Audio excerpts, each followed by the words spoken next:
Assalamualaikum warahmatullahi wabarakatuh. Salam SHMH, Sinau Hukum, Melek Hukum. Penonton channel SHMH yang saya hormati dan saya banggakan. Kali ini kita masuk pada video ke-49. Dan mari kita bersama-sama membahas tentang pidana dan tindakan bagi korporasi. Paragraf 1 pidana diatur pada pasal 118. Berbunyi pidana bagi korporasi terdiri dari pidana pokok dan tambahan sama, ya kan? Orang juga seperti itu kan. Korporasi ada pokoknya dan ada tambahannya juga. Pasal 119. Pidana pokok sebagaimana dimaksud dalam pasal 118 huruf A adalah pidana denda. Silakan. Pidana pokok dan tambahan. Pidana pokoknya apa? Pidana pokoknya adalah pidana denda. Adapun denda itu sudah kemarin saya sampaikan di video ke-38 kalau tidak salah, mulai dari kategori 1 sampai dengan kategori 8. Pasal 120 ayat 1. Pidana tambahan bagi korporasi sebagaimana dimaksud dalam pasal 118 huruf B terdiri atas A. Pembayaran ganti rugi, B. Perbaikan akibat tindak pidana. Pembayaran ganti rugi ya kalau memang tindak pidananya ini menimbulkan kerugian bagi orang lain apalagi masyarakat, harus ada pembayaran ganti ruginya kan. Perbaikan akibat tindak pidana ya kalau memang merusak ya harus diperbaiki lagi. Kemudian pelaksanaan kewajiban yang telah dilalaikan. Nah ini kadang ada kewajiban untuk tidak mencemari lingkungan tapi malah ipalnya bocor dan dibiarkan saja kan, atau pura-pura lalai ya, tetap harus diperbarui lagi, maka ipalnya harus dilaksanakan pengolahan limbahnya. Pemenuhan kewajiban adat. Nah kalau memang ada hal-hal adat yang terkait dengan korporasi ini dan sudah dinyatakan oleh Perda bahwa hal itu adalah terkait adat, harus dipenuhi kewajiban korporasi ini. Kemudian bisa juga dalam bentuk pembiayaan pelatihan kerja, ya siapa? Ya bagi masyarakat ini. Kemudian yang F, perampasan barang atau keuntungan yang diperoleh dari tindak pidana. Nah, ini yang paling menakutkan ini. Kalau sebuah korporasi kena tindakan tambahan perampasan barang atau keuntungan yang diperoleh dari tindak pidana, ini pasti yang ditakuti ini kan. Dari awal berdiri sudah melakukan tindak pidana, rampas habis habis langsung terjun bebas ini korporasinya. G, pengumuman putusan pengadilan. Nah, ini ditakuti juga pengumuman putusan pengadilan karena mengkait dengan nama baik dan kredibilitas korporasi. Kalau sebuah korporasi sudah tidak ada kepercayaan, tidak ada trust dari publik, tidak ada kepercayaan dari masyarakat, mau dapat untung dari mana? Masyarakat sudah tidak mau membeli atau tidak mau membeli produk-produknya dari korporasi atau tidak mau mengikuti apa yang menjadi usahanya korporasi, ya pasti tidak akan untung kan. Huruf H, pencabutan izin tertentu. Ya kalau memang adanya izin terkait korporasi di bidangnya dan itu bisa dicabut, dan ini merupakan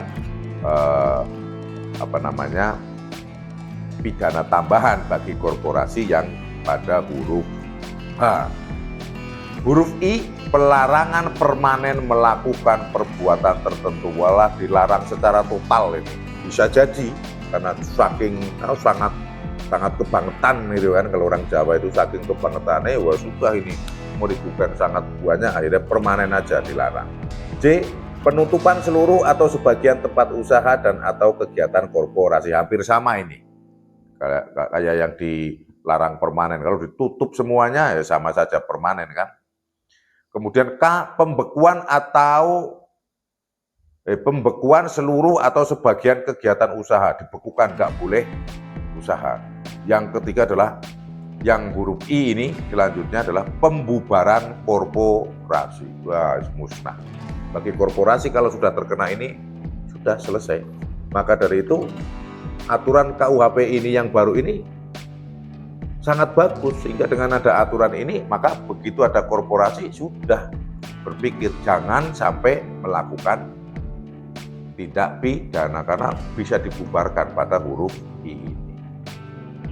Kemudian pidana tambahan sebagaimana dimaksud pada ayat 1 huruf H, huruf J, dan huruf K dijatuhkan paling lama 2 tahun. Huruf K pembekuan, berarti dibekukan sebagian atau seluruhnya 2 tahun. Huruf J penutupan, seluruh atau sebagian tempat usaha korporasi juga 2 tahun. Kemudian huruf K, huruf J, dan huruf H, yang huruf H adalah pencabutan izin 2 tahun. Namun 2 tahun ini waktu yang lama kalau bagi korporasi kan.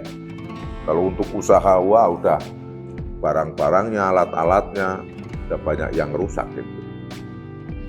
Ayat 3, dalam hal korporasi tidak melaksanakan pidana tambahan sebagaimana dimaksud pada ayat 1 huruf A sampai dengan E. Nah, 1 huruf A sampai dengan E ini ganti rugi, perbaikan akibat tindak pidana, pelaksanaan kewajiban yang telah dilalaikan, pemenuhan kewajiban adat, E, pembiayaan pelatihan kerja yang tidak dilaksanakan ini dari A sampai E, kekayaan atau pendapatan korporasi dapat disita dan dilelang oleh jaksa untuk memenuhi pidana tambahan yang tidak dipenuhi. Nah, jadi kalau ada yang bangkang-bangkang alasan dan sebagainya bisa disita dan dilelang untuk memenuhi pidananya. Habis kalau sampai melakukan kalau ini terjadi. Maka saya sarankan pemirsa SHMH yang memiliki korporasi bidang usaha jangan sampai melakukan tindak pidana. Pasal 121. Pidana denda untuk korporasi dijatuhi pidana paling sedikit kategori 4 kecuali ditentukan lain oleh undang-undang. Paling sedikit kategori 4. Nah, silakan dibuka pada video ke-38 itu tentang kategori pidana denda.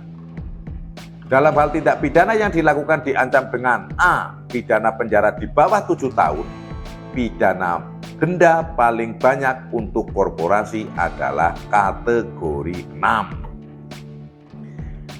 B, pidana penjara paling lama 7 tahun sampai dengan paling lama 15 tahun. Pidana denda paling banyak untuk korporasi adalah kategori 7.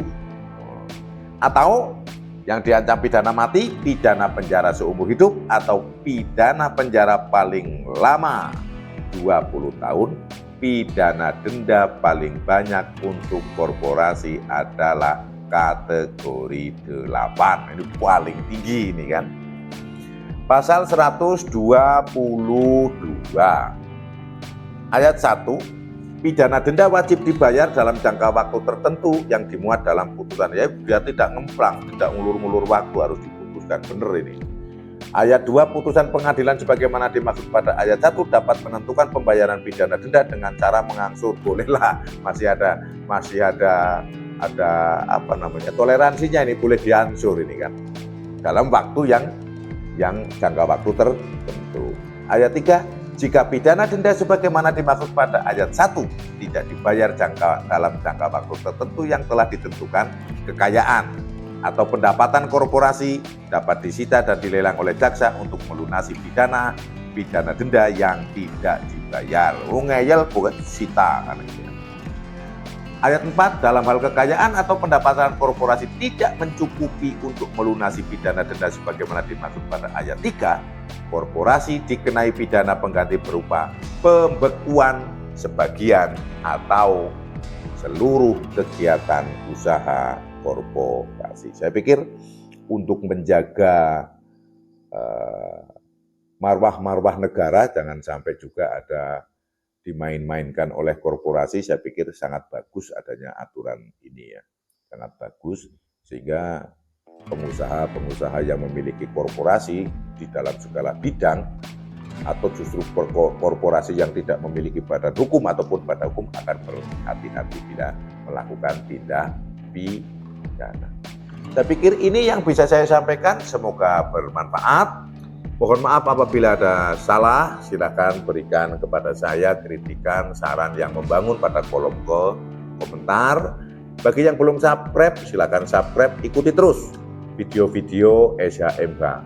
Ditonton dari awal sampai akhir, jangan di skip-skip, karena nanti bisa gagal paham. Salam SHMH, sinau hukum, melek hukum.